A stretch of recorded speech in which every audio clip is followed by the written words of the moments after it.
Welcome to Daily Chumash Summaries. I wrote these summaries in memory of my beloved paternal grandfather, Ousher Zelig ben Myer HaLevi Z, and recently I decided to put these into an audio format as well.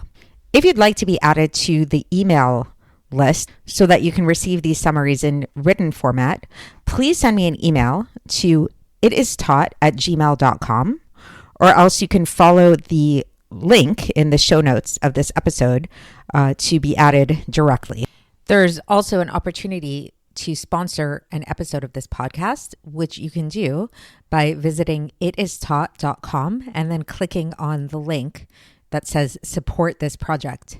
So if you have a loved one's yahrzeit coming up or a birthday or for whatever other reason, if you'd like to support me in the work that I do so I can continue doing this kind of work, please consider sponsoring an episode.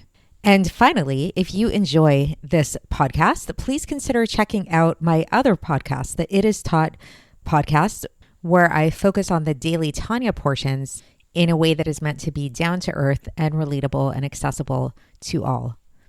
And with all of that being said, let's get into today's Chumash portion. Parshas Tisa, 3rd Aliya. The theme of today's Aliya is that Moshe requests God, not an angel. Moshe complains to God about God's decision to send an angel instead of him himself to travel with Moshe and the Israelites. So we spoke about this in yesterday's Aliya. Moshe knew that at some time in the future, God would send an angel like this, but he thought that he, meaning Moshe, and others like him who didn't sin would be worthy of having God himself accompany him. Moshe continues, saying that he knows that he has found favor in God's eyes, and as a reward, he would like God not to abandon the Israelites, but rather keep them and keep Moshe as their leader, rather than giving Moshe a different nation. If Hashem concedes to this will be a sign to Moshe that he will be rewarded. Hashem accepts and says that he will no longer send an angel, but rather his Shekhinah, which is the divine presence, will be sent.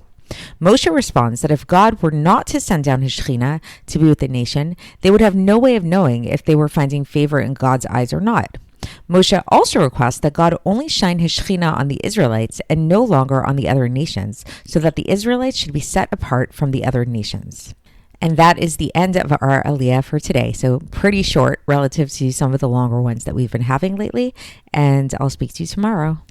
Thanks for listening to my Chumash Summaries podcast. If you liked this podcast, please consider subscribing on Spotify or iTunes or wherever you get your podcast. And please consider also checking out my daily Tanya podcast, the It Is Taught podcast. It's also found on Apple, iTunes, Spotify, YouTube, or wherever you get your podcasts. If you have any questions or any feedback or comments or anything like that, feel free to reach out to me at itistaught@gmail.com.